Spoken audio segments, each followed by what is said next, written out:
Baik, Assalamualaikum warahmatullahi wabarakatuh. Selamat sore kepada mahasiswa-mahasiswi semuanya di kelas ini. Hari ini, sebagaimana yang kita ketahui, pada minggu lalu kita membahas mengenai ruang lingkup MSDM serta bagaimana menganalisis sebuah pekerjaan dalam mata kuliah manajemen sumber daya manusia ini.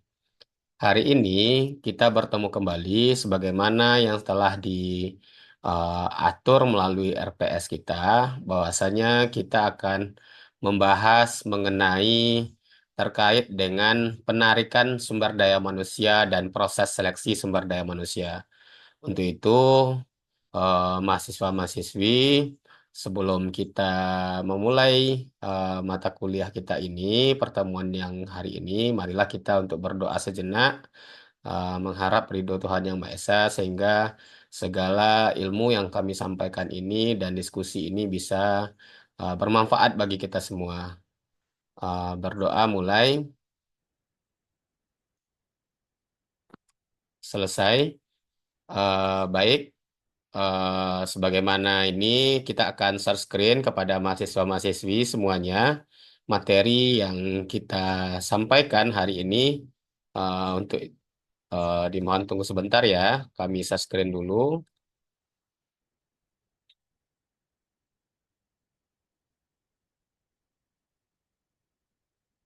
Nah, kami sudah men-share screen materi ini.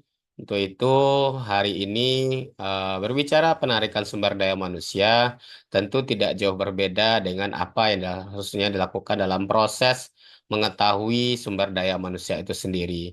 Ah, di antaranya, pengertian penarikan sumber daya manusia adalah proses pencarian dan pemikiran para calon karyawan atau pelamar yang mampu untuk melamar sebagai karyawan. Nah, hari ini kita ketahui sebuah perusahaan atau sebuah sebutlah pengelola sumber daya manusia, pasti dia akan berbicara mengenai proses pencarian dan pemikiran calon karyawan. Nah, proses inilah yang dikatakan sebuah penarikan SDM. Nah, banyak perusahaan-perusahaan yang memang di antaranya juga telah mengetahui bagaimana cara-cara penarikan SDM itu. Nah, dalam penarikan SDM ini nanti kita akan tidak lanjuti sesuai dengan proses yang diketahui.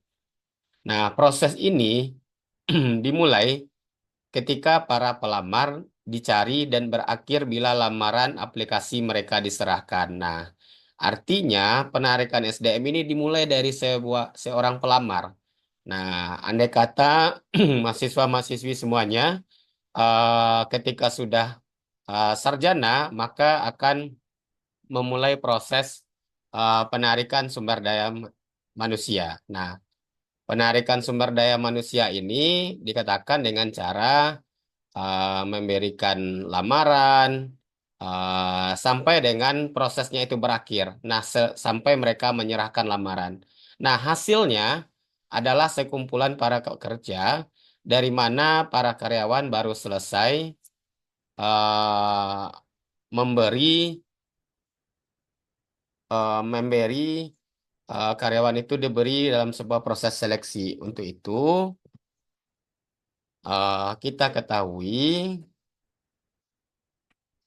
ketahui proses seleksi itu harus dimulai dengan memberikan sebuah lamaran.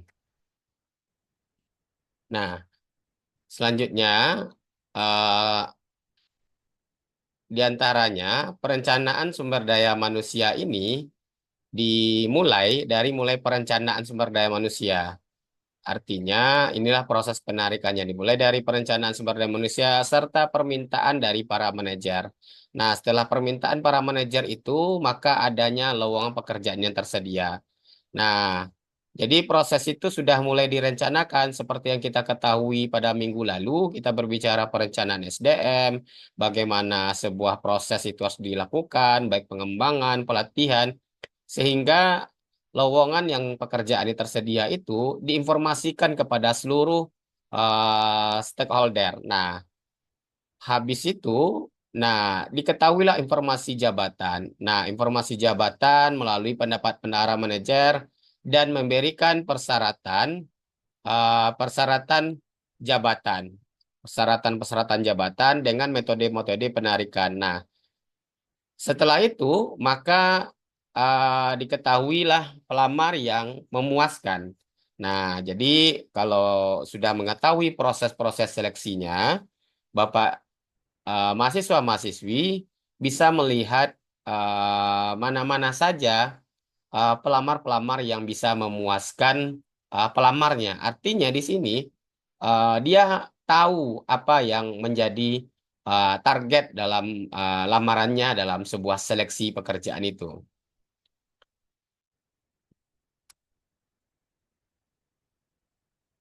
Nah, adapun kendala-kendala dalam penarikan, di antaranya itu yakni kebijaksanaan organisasional. Nah, jadi kebijaksanaan organisasi ini menjadi kendala. Nah, memang di antara perencanaan sumber daya manusia itu, di antaranya banyak kendala-kendalanya dari kebijakan yang tidak sesuai dengan harapan dari seorang pelamar dan rencana-rencana sumber daya manusia serta kondisi pasar dan kondisi-kondisi lingkungan eksternal dan persyaratan-persyaratan jabatan. Kebias Selanjutnya juga kebiasaan-kebiasaan pelaksana penarikan. Nah, kebijaksanaan organisasional itu di antaranya itu yakni seorang kalau diumpamakan ada salah satu kebijaksanaannya itu kebijaksanaan promosi. Nah, kebijaksanaan promosi itu pertama guna memberikan kepada karyawan sekarang kesempatan untuk mengisi lowongan pekerjaan dan dapat meningkatkan moral partisipasi dan membantu pemeliharaan pemeliharaan karyawan. Nah, hal ini pemeliharaan karyawan. Yang kedua, kebijaksanaan kompensasi. Nah, kebijaksanaan kompensasi itu biasanya besarnya kompensasi yang ditawarkan organisasi akan mempengaruhi minat pencari kerja untuk menjadi pelamar yang serius. Nah, memang kalau kita bicara kompensasi itu biasanya ada pada sebuah perusahaan yang dia memberikan kompensasi kepada kepada pelamar yang serius. Jadi seperti mungkin kalau ada sahabat kita mungkin atau teman-teman kita seperti Yuda misalnya, dia bekerja di sebuah coffee shop. Nah, karena dia kuliah, sehingga dia diberikan kompensasi mungkin tergantung dia memilih jadwal ketika dia ingin masuk kerja sebagai part-time itu. Nah, itu salah satu kebijakan kompensasi mahasiswa-mahasiswi kita. Jadi, selanjutnya, kebijaksanaan status karyawan. Nah, kebijaksanaan status karyawan ini dia eh, penerimaan karyawan dengan status honorer, musiman, dan sementara atau part-time. Nah, ini biasanya terjadi ketika perusahaan itu merekrut karyawan secara berjalan. Nah, jadi ketika ada nanti kan saudara-saudari besok kan ada magang. Nah, artinya mungkin di semester depan menjelang semester akhir. Nah, itu ada proses magang. Nah, proses magang yang saudari itu, nah itu bisa jadi sebuah kebijaksanaan organisasional ketika dia ingin merekrut karyawannya dalam proses berjalan. Nah, proses berjalan ini tentu kita lihat ya salah satunya ya dia bisa jadi juga magang itu. Nah, selanjutnya kebijaksanaan penerimaan tenaga lokal. Nah, ini terjadi di perusahaan-perusahaan barangkali kalau ada di sebuah daerah kita, mungkin daerah kita itu seperti daerah tambang, sehingga dia perlu eh, rasanya untuk memilih pekerjaannya berdasarkan lokalnya. Nah, itu kira-kira. Atau tenaga masyarakat sekitar. Boleh dikatakan mungkin kalau bahasa kerennya putra asli daerah, PAD-nya gitu. Kalau bahasa Medan, kalau kita lihat pemuda setempat. Nah, ini biasanya terjadi kalau ada perusahaan seperti perusahaan-perusahaan di sawit yang memang rekrut tenaga kerjanya sebagai buruhnya itu ya bisa jadi pemuda setempat atau warga lokal gitu. Nah, ini yang menjadi kebijakan organisasional. Nah, selanjutnya rencana-rencana SDM. Adapun rencana SDM tentu adanya perincian SDM sesuai dengan keterampilan, rencana pelatihan, pengembangan, serta promosi dan transfer. Dan rencana personalia yang menguraikan pekerjaan-pekerjaan mana yang harus dipenuhi melalui penarikan dan mana yang akan diisi secara internal. Nah, selanjutnya membantu proses penarikan karena meringkas kebutuhan-kebutuhan penarikan di waktu yang ditentukan. Nah, jadi setelah ada kebijakan organisasional juga ada rencana-rencana SDM ini, apa rencana-rencana sumber daya manusia dalam kita melakukan penarikan. Nah, kondisi pasar yang tidak diketahui. Nah, artinya yang tidak di tenaga kerja, kondisi pasar tenaga kerja. Orang dapat menentukan harga tenaga kerja karena adanya pertemuan kekuatan suplai dengan permintaan perusahaan terkait dengan tenaga kerja. Nah, itu menjadi domain yang sehingga tenaga kerja tersebut bisa ditekan harganya. Nah, artinya ketika berbicara harga, ini berbicara apa namanya? eh, berbicara gaji gitu atau salary. Nah, bila suplai terbatas, maka penarikan harus diperluas dengan menyebabkan kos lebih besar.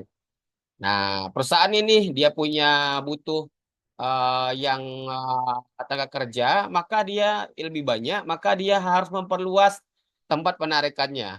Mungkin saudara-saudara melihat ada sebuah perusahaan yang merekrut tenaga kerjanya sampai mungkin contoh mungkin PT-PT yang ada di tambang di Kalimantan itu sampai dia merekrut tenaga kerjanya itu di apa namanya eh, di sebuah daerah yang memang dia menjadi tenaga kerjanya sehingga banyak tenaga kerjanya itu ada yang dari Sumatera karena dia ingin menyebar kemampuan yang lebih luas. Nah, sebaliknya apabila suplai tenaga kerja yang qualified tinggi dalam pasar tenaga kerja lokal, maka harga tenaga kerja menjadi rendah. Nah, ini terjadi kalau tenaga kerja lokal itu suplai tenaga kerja yang qualified dalam pasar tenaga lokal tinggi, artinya dia sesuai dengan kualifikasinya, maka harga tenaga kerja itu lebih rendah gitu. Nah, bayangkan saudara-saudara, di sebuah daerah, mungkin sebuah kampung, ketika dia punya sebuah tenaga kerja yang memang kualifikasinya itu baik, maka dia bisa menekan harga kerja atau harga dari tenaga kerja itu lebih rendah. Karena dia tahu banyak mungkin tamatan sarjana di kampung itu yang belum bekerja, sehingga ketika dia rekrut, ya dia menempatkan gaji sebagaimana kebijakan perusahaannya saja gitu. Nah, itu kondisi pasar di tenaga kerja. Nah, adapun kondisi-kondisi di lingkungan eksternal, kenapa penarikan itu begitu penting? Ya, pertama karena tingkat pengangguran. Yang kedua, hukum perburuhan. Nah, ini hukum perburuhan ini bisa jadi persoalan harga atau seandainya upah buruh yang tidak sesuai. Nah, kondisi dan tingkat pertumbuhan perekonomian, proyeksi angkatan kerja dan kelangkaan tenaga kerja. Nah, ketika tenaga kerja itu langka, maka penarikan sangat diperlukan. Nah, penjualan dan perubahan perilaku pesaing. Nah, perlu penjualan dan perubahan